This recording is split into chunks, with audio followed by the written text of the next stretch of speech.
Ang hamak na itlog na maalat, may alat pa dahil ito ngayon ang sangkap sa samut-saring mga pagkain.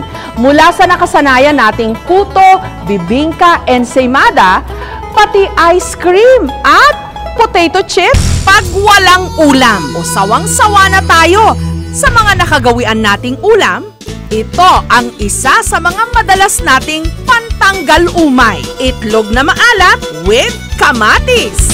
Itlog na maalat din ang paboritong toppings sa ensaymada, puto at bibingka. Nakasanayan, nakagawian, hanggang nasimulan ang tila salted egg craze.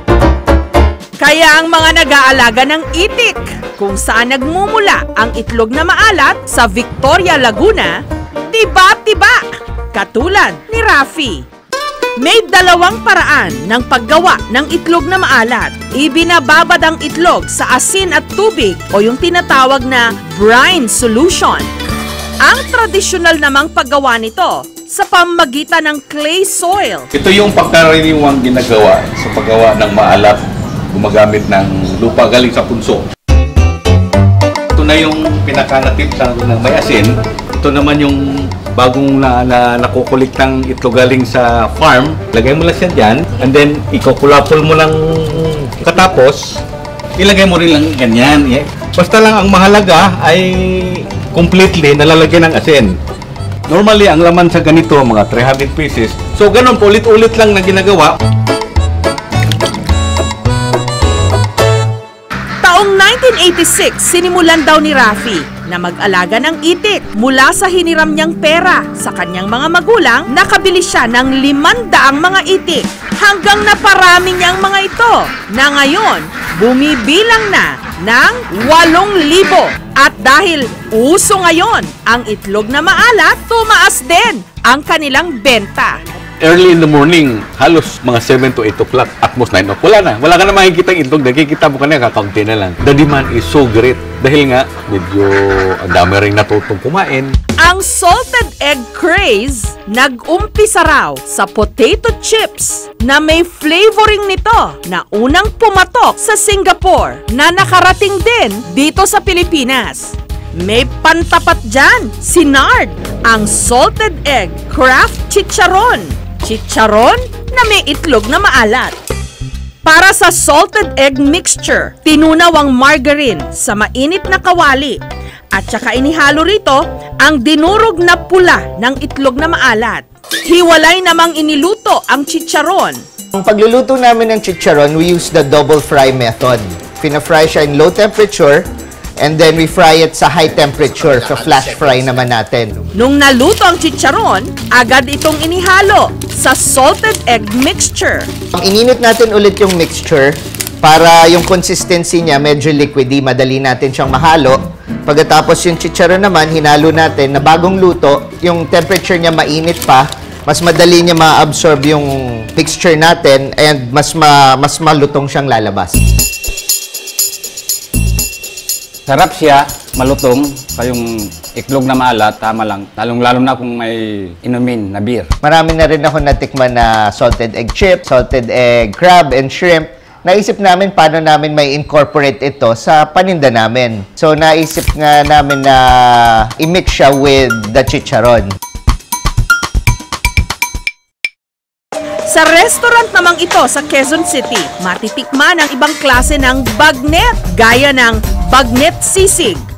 Pero ang kanila raw best seller ngayon, pamatay talaga, salted egg bagnet. Right now, nakikita nyo may iba-ibang variations na siya ng salted egg ng paggamit eh. So, sabi namin wala pang salted egg bagnet. Yung crispiness niya, tapos yung salted egg flavor niya, feeling namin babagay. Doon namin naisip na isama natin yun yung gawin nating specialty. I-deep fry ang karne ng baboy hanggang naging bagnet. Nung naluto, itinabi. Kinuha ang pula ng itlog na maalat, dinurog. Samantala sa mainit na kawali, nagtunaw ng butter. Isinunod ang bawang, sili, at ang pula ng itlog na maalat. Dito na, inihalo ang bagnet. Lakas makaputok-patok! Sobrang lutong ng bagnet. Tapos yung salted egg, saktong-sakto yung lasa niya dun sa lasa ng bagnet. Kaya the best talaga.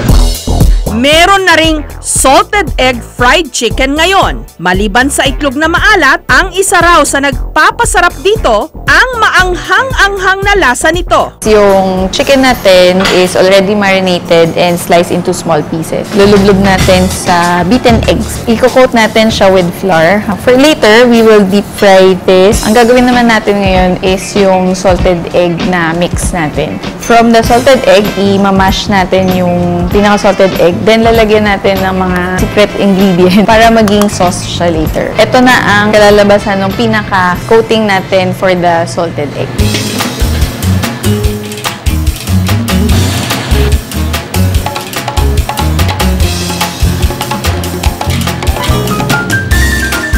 So, ito na ang finished product natin for the salted egg fried chicken.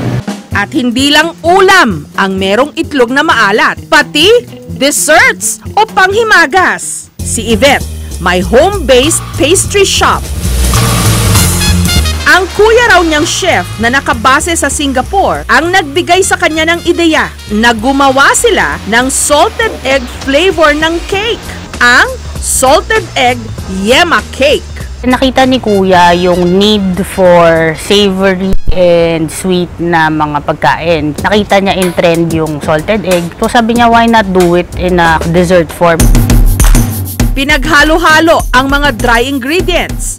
Sa hiwalay na mixing bowl, inilagay ang mga liquid ingredients. Sunod na pinaghalo ang dry at liquid mixture. Itinabi, gamit ang mixing machine, binate ang puti ng itlog. Inihalo ang cream of tartar at asukal hanggang naging foamy. Nung nahalong mabuti, inilagay sa naunang mixture at saka ibinake. Bake natin siya for 40 to 45 minutes at 350 degrees. Para naman sa yema, pinaghalo ang harina, powdered milk, asukal, fresh milk, evaporated milk, egg yolk, at ang pula ng itlog na maalat. After nating maluto yung chiffon cake, tsaka yung yema, hahatiin natin ngayon yung cake sa dalawa, tapos i-fill natin.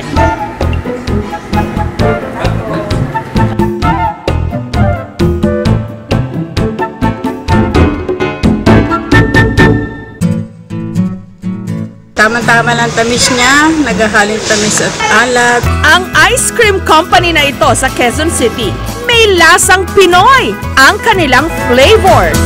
Ang bago, itlog na maalat na nasa kanilang ice cream. Simple lang daw itong gawin. Kailangan lang syempre maraming pula ng itlog na maalat, cream, gatas, asukal at itlog. I-blender namin yung ingredients na ipopos hanggang naging smooth siya at nawala lahat ng mga buo-buo at creamy yung texture. Pagkatapos namin na blender yung ice cream base, lalagay namin sa kaldero. Haluin namin ng asukal, glucose, asin at ng konting food color para makuha uli yung kulay ng salted egg yolk. Lalagay namin sa kaldero at iinitin namin para maluto. Papalamigin muna namin yung ice cream base. Tapos pag malamig na, ilalagay namin sa batch freezer. Nagawa ko yung salted egg ice cream ng January ng 2015 pa. Nakita ko sa Asian cooking nga, yung salted egg, nalagay siya sa desserts, yung salted egg buns, nalagay rin siya sa mga savory sa ulam. Kasi ko, baka pwede ngayon, subukan gumawa ng salted egg ice cream. Yan, gumawa ko, dinagay ko sa tindahan na kumenta naman. O ha? Kung aakalain nyong hanggang payak na ulam na lang ang itlog na maalat, sikat na ito ngayon. Paboritong flavoring ng napakaraming pagkain. Bida, sosyal, hindi inaalat. Mga kapuso, kung nagustuhan niyo po ang videong ito, subscribe na sa GMA Public Affairs YouTube channel. And don't forget to hit the bell button for our latest updates.